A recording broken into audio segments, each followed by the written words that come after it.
How to make TikTok account private to public. Hello everyone, this is Sabrina here to help you today.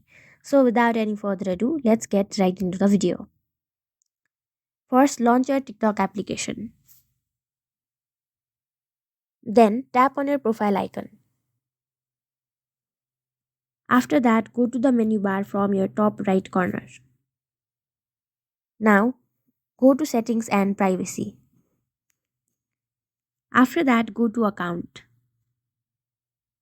Here you will be able to change your password, but if you want to switch your account from private to public, you will have this private account toggled on if your account is already private. Simply toggle this off and switch to public. And now your account is public from private. So that's it. Thank you for watching this video. Make sure to like, share, and subscribe to our YouTube channel. If you got any questions, comment them down, and I'll catch you in the next one.